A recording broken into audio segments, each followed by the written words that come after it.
Hello students, today we're looking at Period 3, Revolutionary War.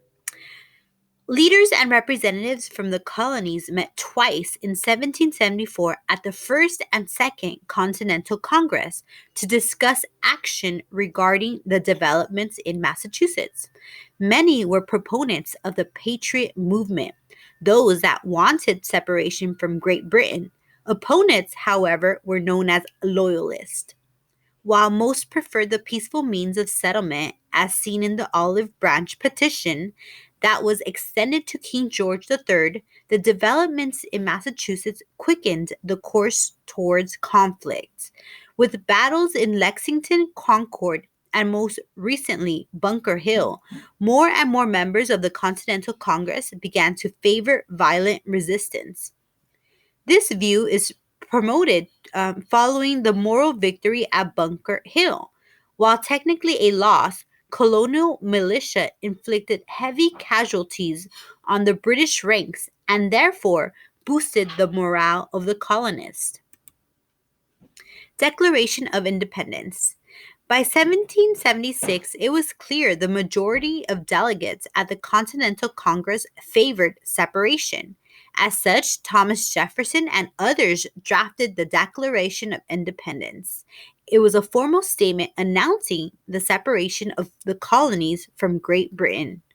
The document was densely packed with many Enlightenment ideals, most notably the ideals of human equality, natural rights, and as well as the consent of the governed.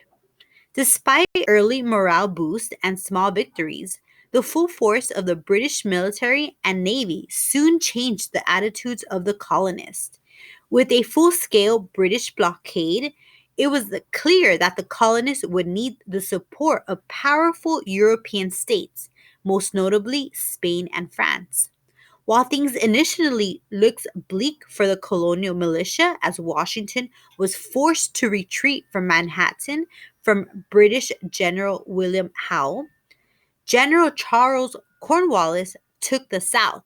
American resiliency would shine through, especially after the daring crossing of the Delaware River to attack Hessian mercenaries at Trenton on Christmas Eve.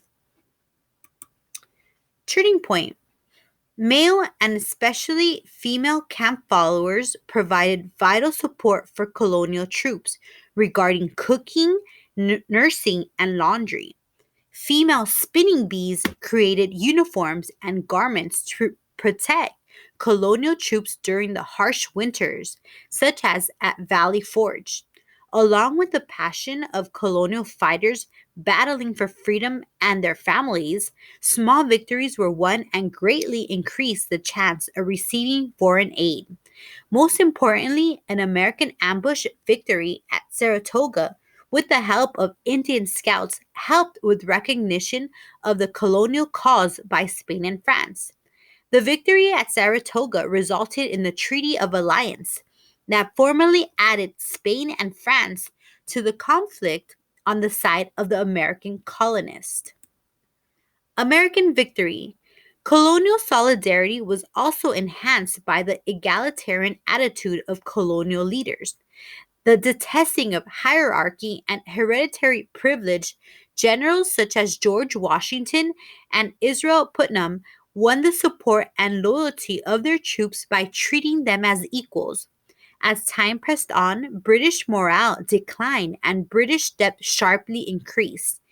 Aided by natives of Spain and France, and most notably with the aid of Lafayette and French imperial troops, Americans were able to gain the advantage.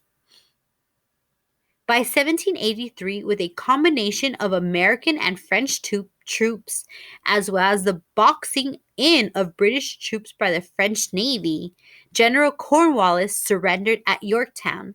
With the signing of the Treaty of Paris in 1783, the American Revolution was officially over and the colonies were henceforth known as the United States of America. All right, class, thank you for listening in.